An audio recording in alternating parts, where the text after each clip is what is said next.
Hi there and welcome back to the channel. So I'm going to try to get through this. About 24 hours ago I was on my way to this space to work on a bass part. I was going to actually try to record it last night and I just wasn't ready to track it yet.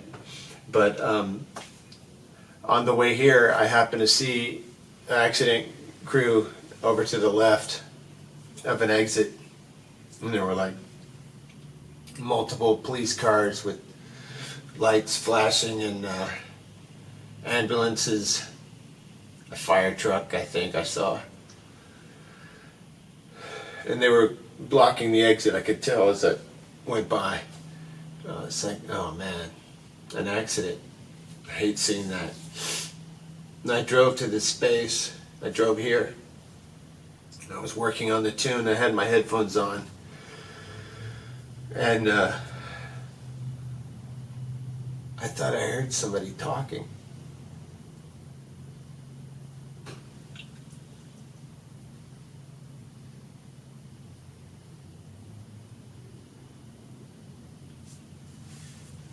I thought I heard it in the parking lot. So I got up and looked out the window. Nobody was there. But it was like when Dynamite used to practice here, and Ryan, Rulon, and Aaron Poole would come here. Sometimes I'd be in here for a second, I could hear him talking, and it sounded like that for a minute.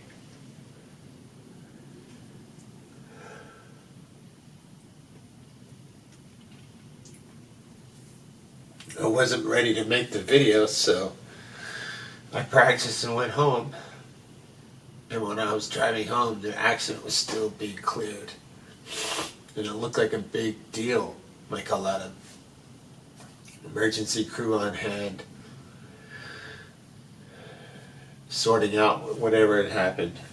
And I was like, man, that must have been something terrible.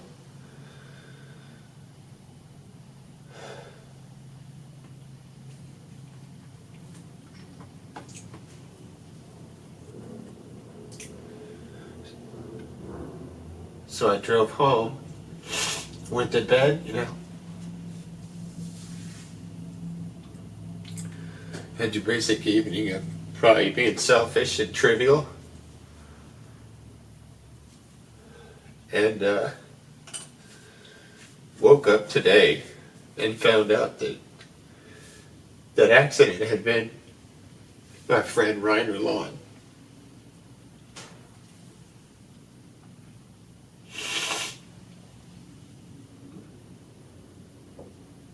Oh man, just doesn't seem real,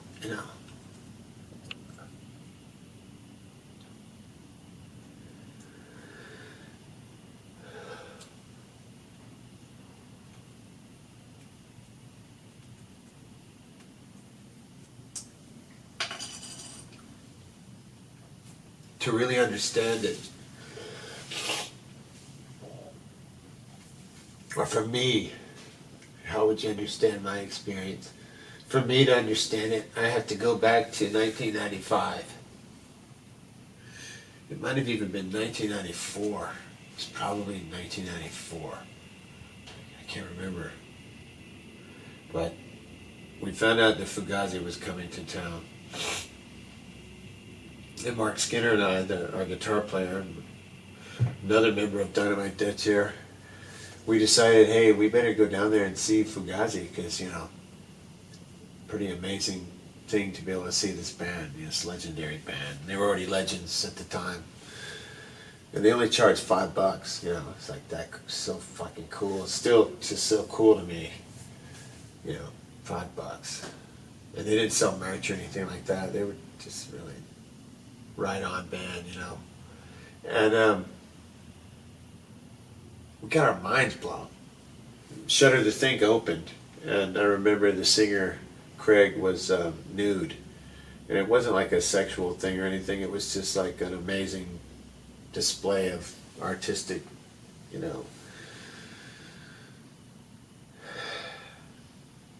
artistic forthrightness,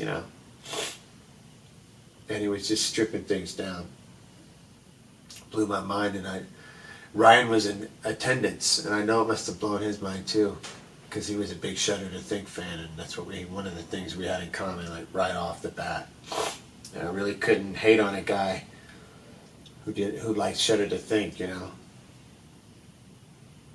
And Ryan was in the audience that night with his friend. I don't know his friend's name. I forgot. I don't know if he even told me.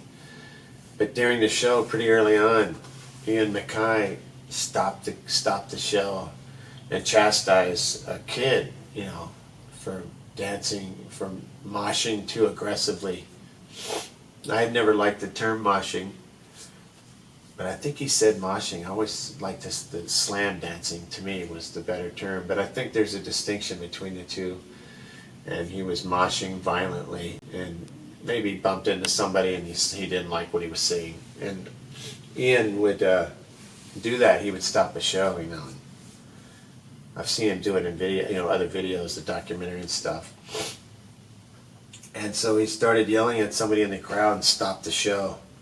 And he was like, you know, cool it, or you're out of here. We don't like to have that going on. We want everybody to have their personal space and nobody to feel like there's any aggression headed, you know, towards them. And I remember thinking, wow, you know, it's embarrassing, this poor kid or whatever. And I'm glad that, you know, I appreciated the sentiment, and I know that people felt protected at those shows because that was the way the band was. I watched Kurt Cobain do the same thing. He made some people cool it. So it was just, that was kind of, Fugazi set the tone for that kind of thing. And years later, when we're at the Space, Ryan starts talking about the time he went to see Fugazi. And he said, yeah, this friend of mine, he actually got chastised by Ian on stage, and I recorded the whole thing. And he pulls out this handheld cassette tape recorder like that only Ryan would have. And clicks it on, and there's the concert that Mark and I went to in 1990, whatever, when we saw Fugazi and watched the kid get chastised. That was Ryan's friend that happened to, and Ryan happened to be standing next to him and recorded the entire incident. Amazing. Absolutely amazing. Years later, in like, I don't know, it was like 2005 probably, we had made our record in 2004, and so we were getting it all wrapped up and we were playing a few shows around, and we came down here to Columbus to play at a evangelical like youth center. It was like a church, but lots of bands played there, but it was run by like an evangelical church group. They were very nice people and everything, and it was cool because you could just go there and play. I wish it existed right now. I'd go there right now and play a show if they'd let me. And we met Ryan that day. We met Ryan and his friends, you know, the people that were in his band, that were in other bands. I remember meeting Gene Woolfolk. He's incredible and amazing player, accomplished player, obviously. I met Andy Rich, same thing, like just these guys are really freaking good. Andy's an amazing guitar player, and he and Ryan, I think all the different ones would be musical partners together at different times. And Aaron Poole, who I ended up playing in Dynamite Dead Chair with, he was nice enough to play with music with me, and I recorded his awesome music because he's incredible. I mean, all these guys are incredible. You know, like Aaron's a songwriter, singer, bass player. Ryan could kill on guitar. Like he could really play, you know, like he was like playing Dave Mustaine stuff, like Megadeth, like that. He was a shredder. He could shred if he wanted to, and that was impressive. I mean, he was like several notches above me on guitar playing. I mean, like, and at the time of his death, he was moving up even higher. Like he was getting right back into his shred mode, and he was nice enough to play drums for me as a favor, because I was in a pretty low state. When I first met him in 2005, that was the second time I had been, you know, in a band that gotten somewhere in the music business and had gotten, you know, some action. And that band actually had gone DIY, and we made our own record. And when I met Ryan, he he was like almost like a punk kid, but he was a sweet kid, but he was tough. And I remember thinking that I felt like I clashed with him a little bit.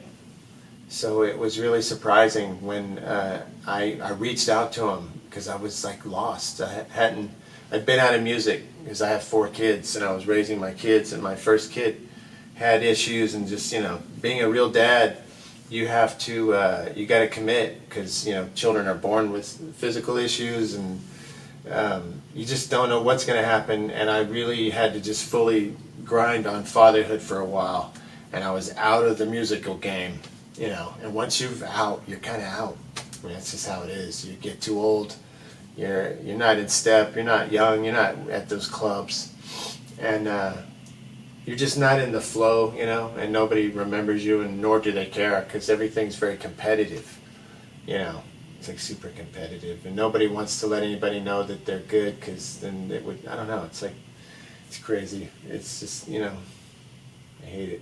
But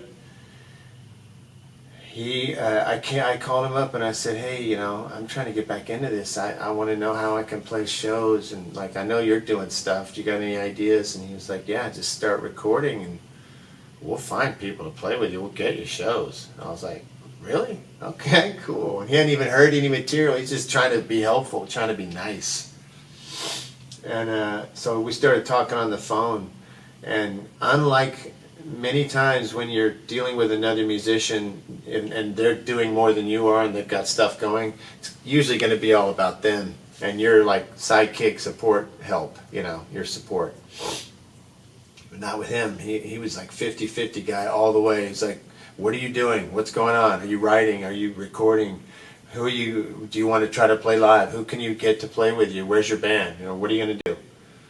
And I was like, well, I don't have a band, because, at that time, my guys we were, far flung from each other, locale, location-wise, and we weren't talking.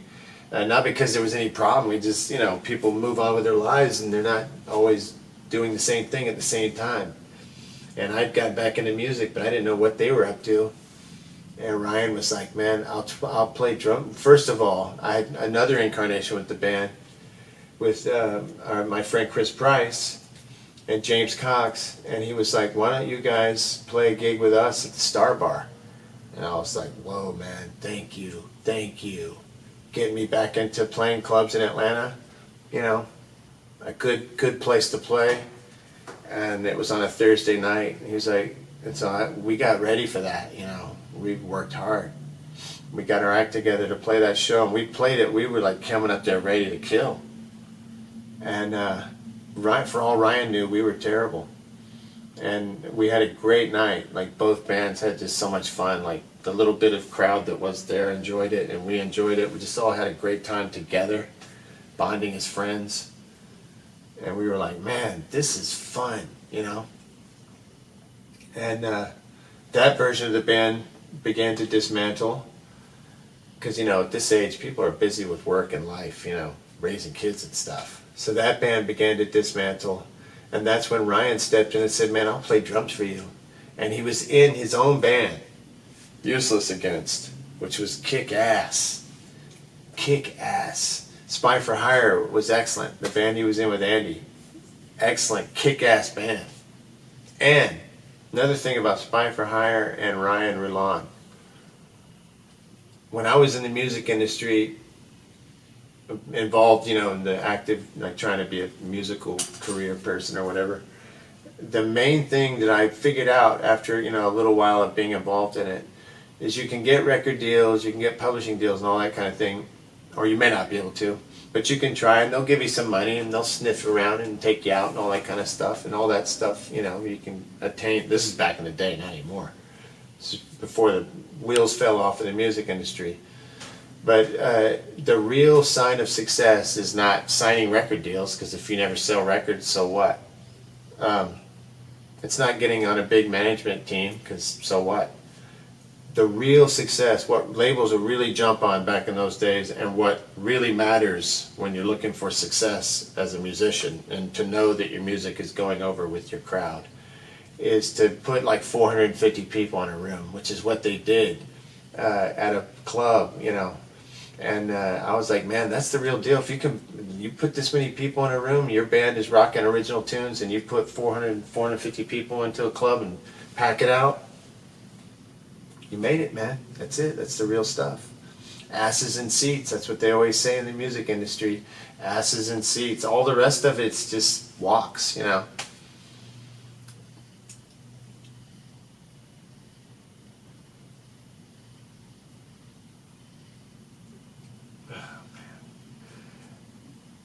And he and Aaron went in on a lathe thing, and they started doing just some really cool stuff, you know. And he printed this record for me, you know. I just really appreciated it. I was officially on his label. The label was called The House is on Fire. And Aaron bought the lathe, and Ryan was cutting the records, and you know they would work together. And because I was officially on the label or whatever, they made this like beautiful record. You know, Ryan did all this stuff. He was just such a talented kid, man. And I think he's a kid because he was only 42 when he died, and I'm 55 this year in a couple months. So he's a kid to me. He's a child.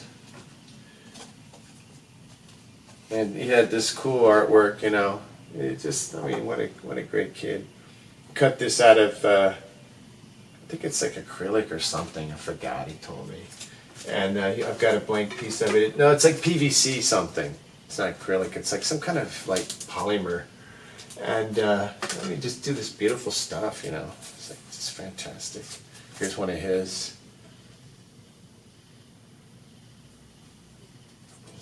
Terrific artwork. All of it was done, you know, he did everything. You know, to me that was the other thing that was a sign of a true rocker, like a DIY rocker. He's like the real deal, man. You got to do it yourself. I don't care how famous or big you get. If you ain't working, it all dies as soon as you stop. And Ryan knew how to keep it going. I mean, he could get it done. These t-shirts. Oh, we did this 8-track together too. We released it on his label. And this is the record I recorded in here on the Zoom. And we did it on 8-track. We thought that would just be, we just liked all this arcane kind of, you know, what do you call it? Withered tech. You know, it's just fun. Records. You can probably beat records at this point with digital playback, but people still like to play them, you know. And it's fun. Even if you get beyond them as far as fidelity, I mean, obviously 8-track tape and lathe cut is not fidelity, but Ryan understood that it was about the experience, you know. And you get different feelings from music from depending on the medium. Man, it's just too surreal to picture him not being here. He was in this space a lot. We worked really hard. We sweated in here. And he would bring his son, who at the time was probably 4 or 5 years old. And he was at that amazing age where they're just, you know, everything's exciting. And he loved music. I loved that kid. He's a great kid. And he was a great drummer. He's a better drummer than I was by a lot. I mean, the little 5-year-old, he was like back there killing it. And he and Ryan had really, you know, right back there. And he and Ryan had really bonded over that. Like, he taught that kid how to play drums. It was really impressive. Like, they had songs, like a couple of Ghost songs that they had really worked up, a Metallica song, a Megadeth song.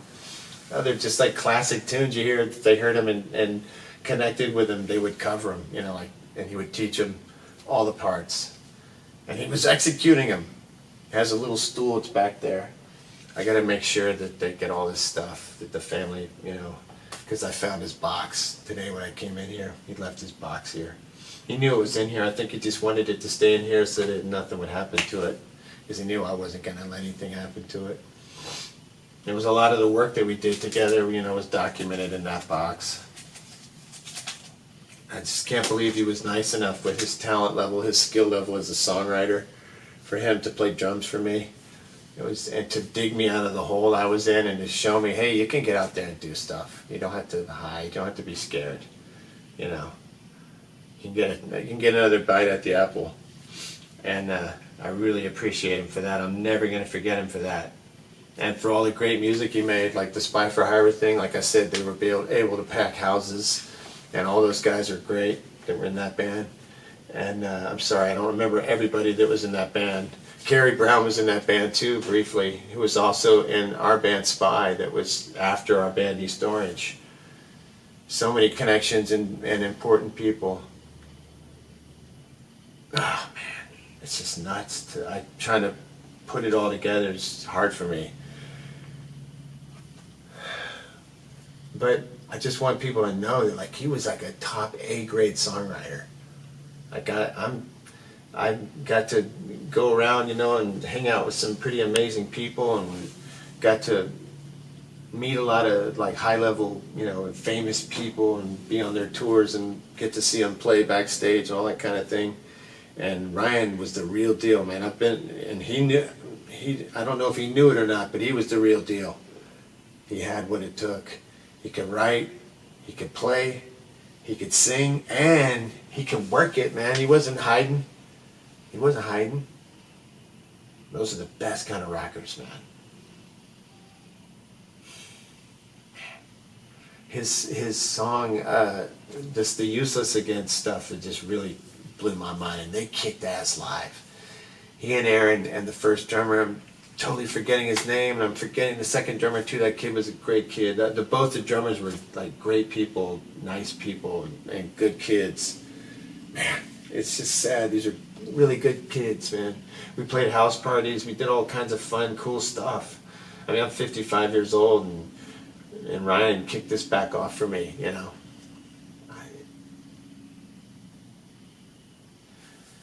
But I encourage everyone to look up Spy for Hire and look up Useless Against, that Westworld EP. That song is called Westworld.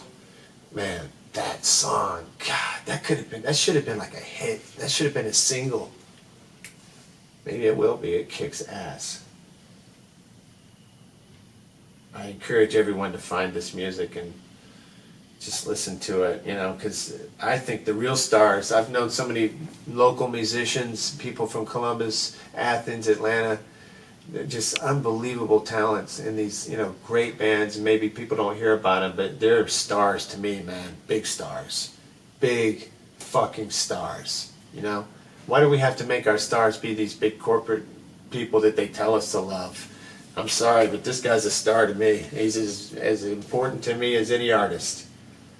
And he was the real deal.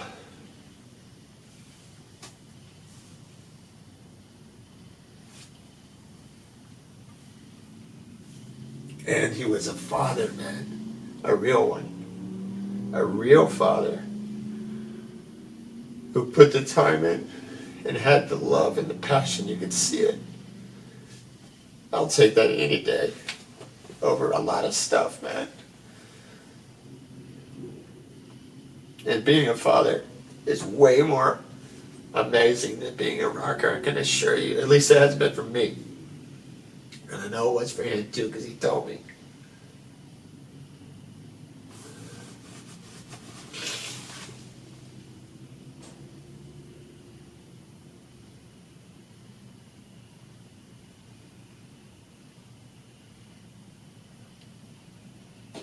I'm sorry, this is long and scattered.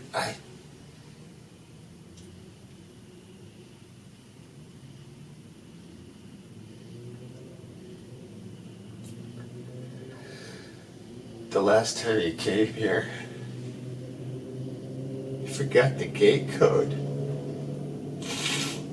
So he came blasting through behind another vehicle and barely made it in. I was like, well, that's one for the cameras. Oh, man.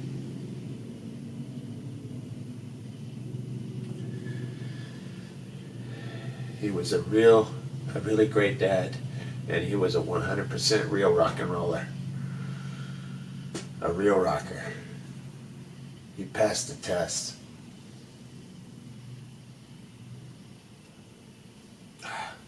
You know, and he was such a varied musical taste. Like I was thinking today, I told Mary, my wife, who also was friends with Ryan, and I told her, you know, like his favorite like one of his favorite singers was Keith Sweat. I mean, that was Ryan. He liked Keith Sweat.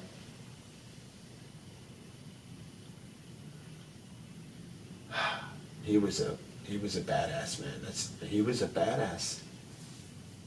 Rest in power, man. Rest in power, Ryan Rulon. A rock and roll name too, Rulon. I told him that's like a great rock and roll name, man. Rulon. Later.